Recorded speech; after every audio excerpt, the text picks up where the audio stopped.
Hello, इयत्ता 8वी ब विद्यार्थ्यांना गुड आफ्टरनून. या अगोदर प्रकरण 11 स्टॅटिस्टिक्स या विषयापर्यंत आपण वर्गामध्ये अभ्यास केला आणि त्यानंतर या कोविड-19मुळं आपण आता ऑनलाईन अभ्यासामध्ये आहोत. या अगोदरचे 2 व्हिडिओ हे lesson number 12 equation in one variable या युनिटशी संबंधित होते. यातील प्रायमरी स्टेज म्हणजे यातल्या प्राथमिक घटक ज्या उजळणी स्वरूपातले आहेत त्याचा अभ्यास त्या 2 व्हिडिओमध्ये झाला आहे. पुन्हा एकदा थोडक्यात त्याची उजळणी म्हणून आपण तो भाग पुन्हा पाहतोय. तर यातील रिव्हिजन लेट्स रिकॉल याच्या संदर्भात, लेट्स रिकॉल म्हणजेच उजळणी, ही जी गणितं आहेत, उदाहरणं आहेत, ही तुम्ही इयत्ता 7वीमध्ये शिकलात. तरीसुद्धा आता 8वीला पुढच्या टप्प्यात जाताना हा बेसिक मॅथमॅटिक्स म्हणून यातील भाग आपल्याला अभ्यासणं गरजेचं आहे. एक प्रकारे ती उजळणी आहे आणि म्हणून यातली नमुना दाखल 4 उदाहरणं 4 प्रकारची आहेत. हे पहिलं उदाहरण आहे बेरजेचं, वजाबाकीचं, भागाकार आणि गुणाकार, अशा 4 प्रकारची उदाहरणं. मुळात गणितातील असणाऱ्या या 4 बेसिक क्रिया आहेत. त्या आल्या की आपल्याला त्या पुढे असणारी सर्व उदाहरणं सोडवता येणार आहेत.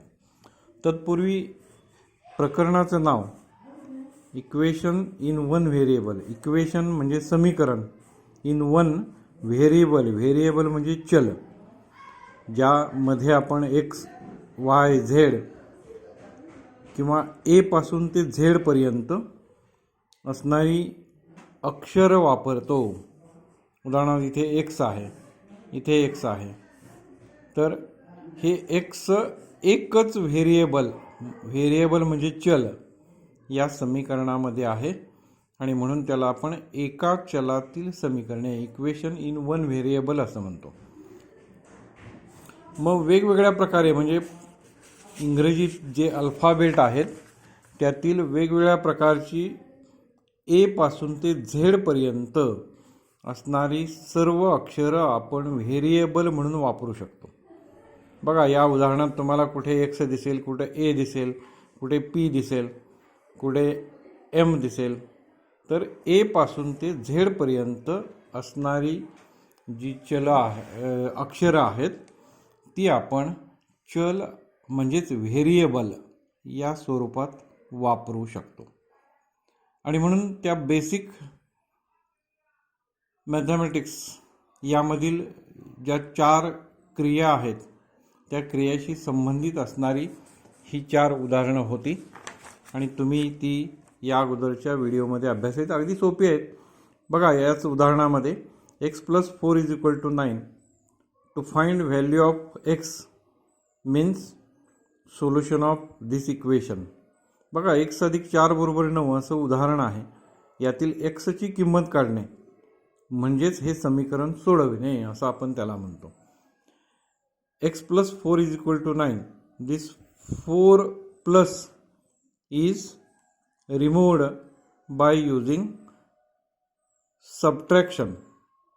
In this box, if we put 4, then +4 - 4, also at the right hand side this 4 will be minused. So +4 - 4, if we put value here 4, similarly here also 4, then +4 - 4 it is 0, so only x remain here, and 9 - 4 that is equal to 5.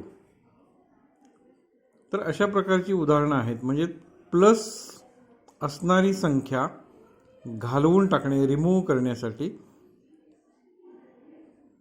आपण त्याच्या विरुद्ध क्रिया करतोय.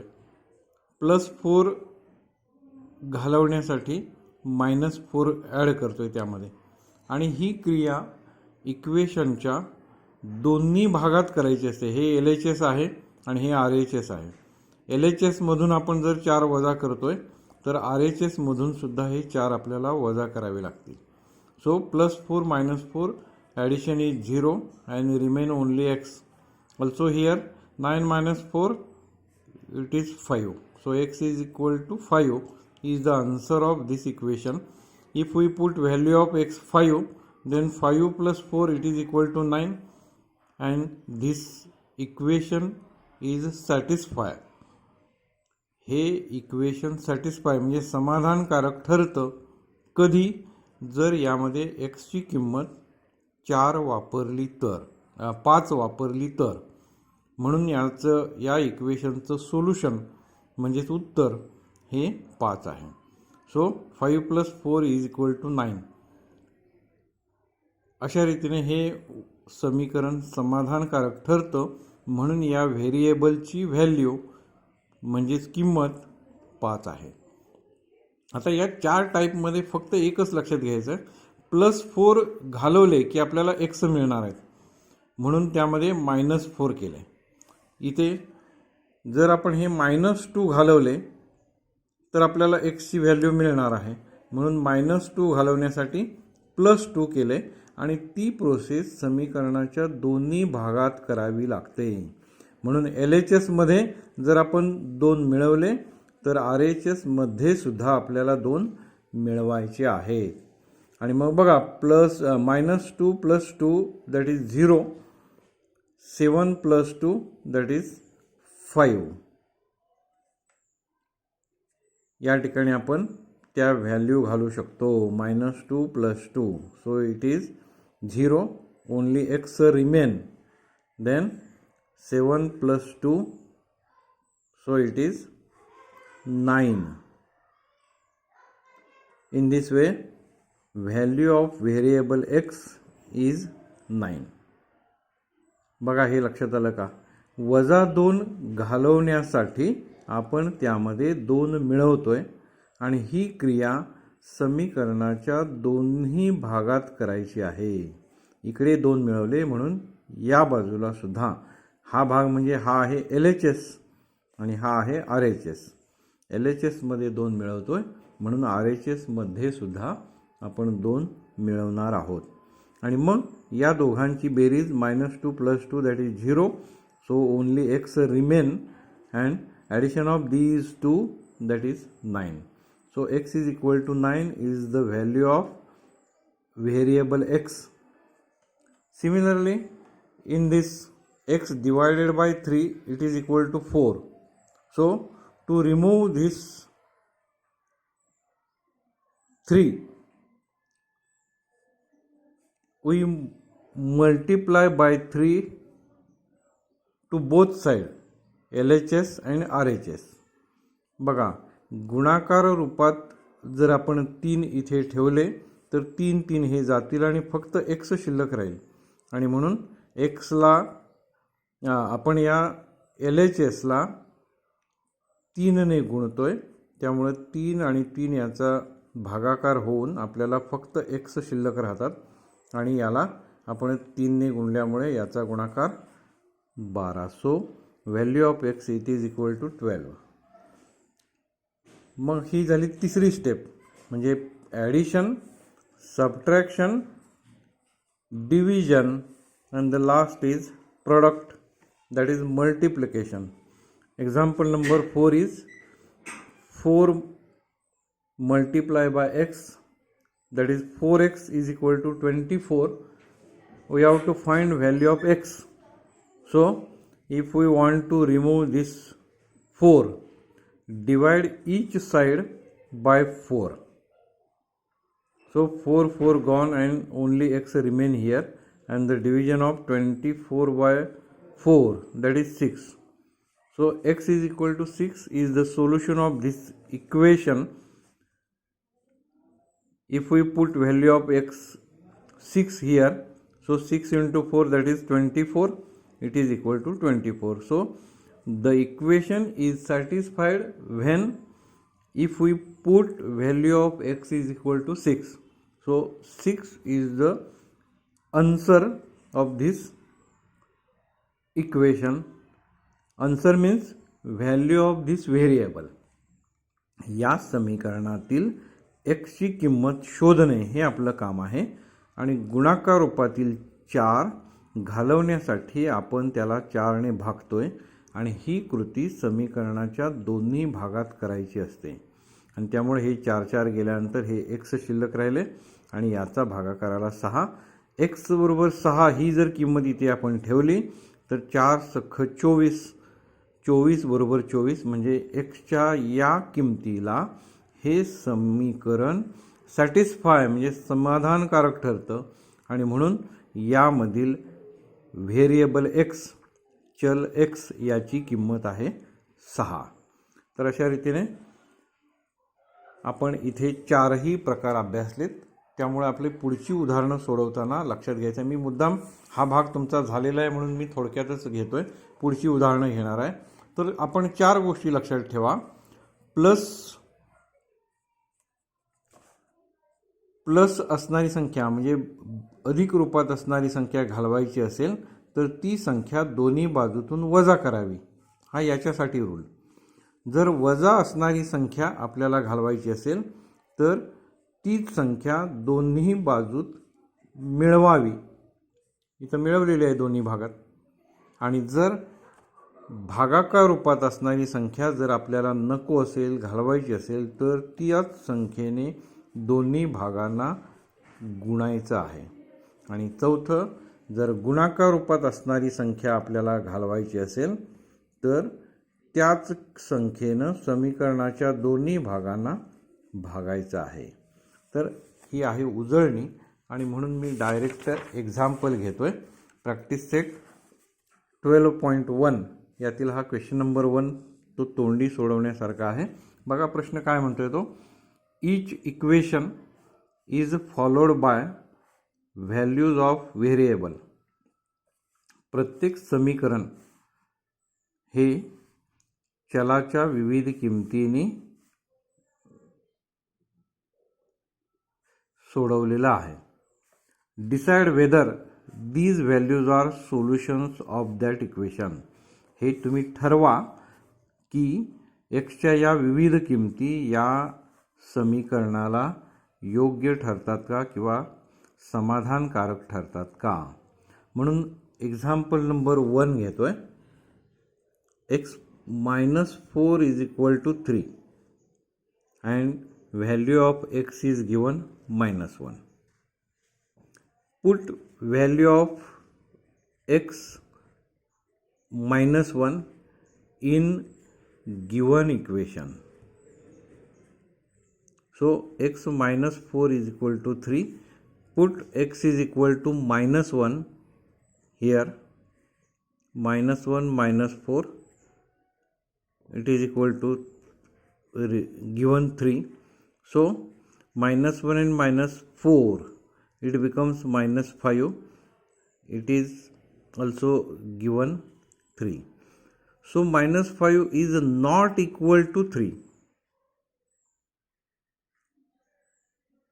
हे तुमच्या लक्षात आलं असेल. -5 आणि 3 या दोन संख्या समान नाहीत.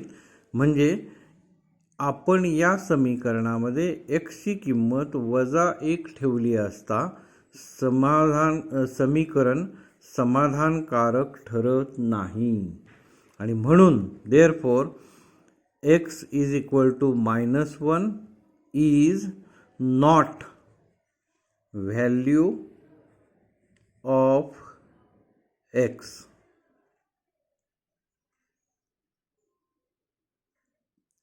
या समीकरणात x ची किंमत -1 असून चालणार नाही.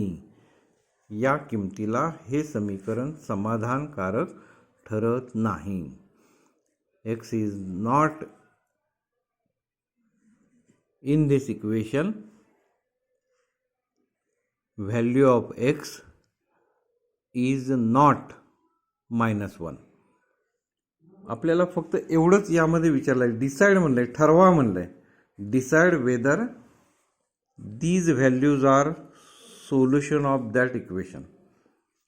ही किंमत या समीकरणाची किंमत आहे का. मग यात आपण एक्सची किंमत घातली असता डावी बाजू उजवी बाजू समान होत नाहीत, म्हणजेच x बरोबर -1 या किमतीला हे समीकरण समाधानकारक ठरत नाही.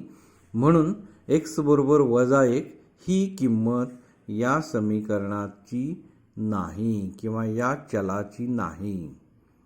मग आपण यातलं दुसरी किंमत घेऊयात. x -4 = 3. Same equation x = 7. बघा यामध्ये हे दिलेलं आहे. x बरोबर -1 आपण किंमत घेतली, ती आपल्याला योग्य नाही ठरत आपण सांगतोय. आता x बरोबर 7 ही किंमत घेतोय. Put value of x = 7 in given equation. So 7 - 4 and also given here 3. So 7 - 4 that is 3 and it is equal to 3.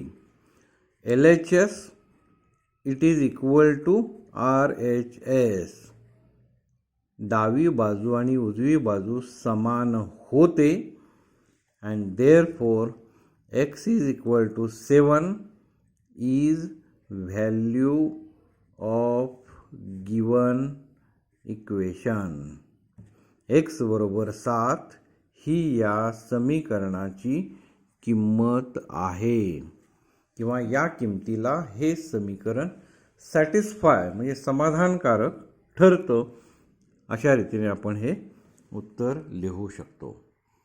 तशीच जर आपण यात सांगितलेल्या पद्धतीने जर x बरोबर -7 ही किंमत ठेवली तर सुद्धा आपल्याला इथे ती किंमत आहे नाही हे सांगता येईल.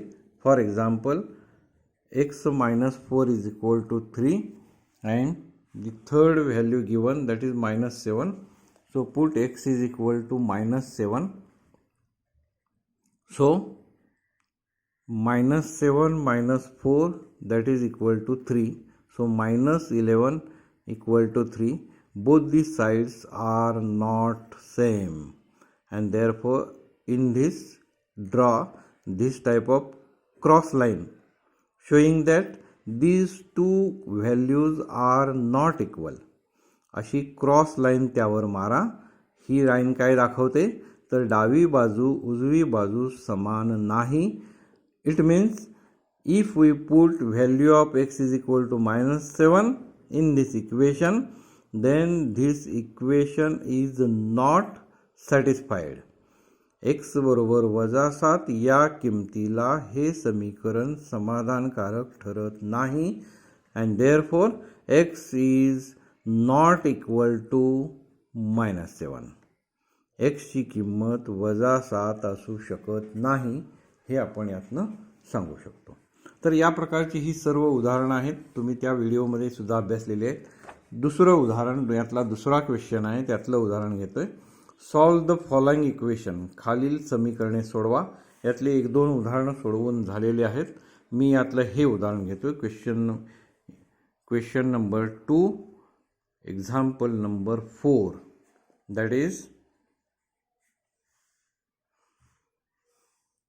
5 × x - 3 = 3 × x + 2.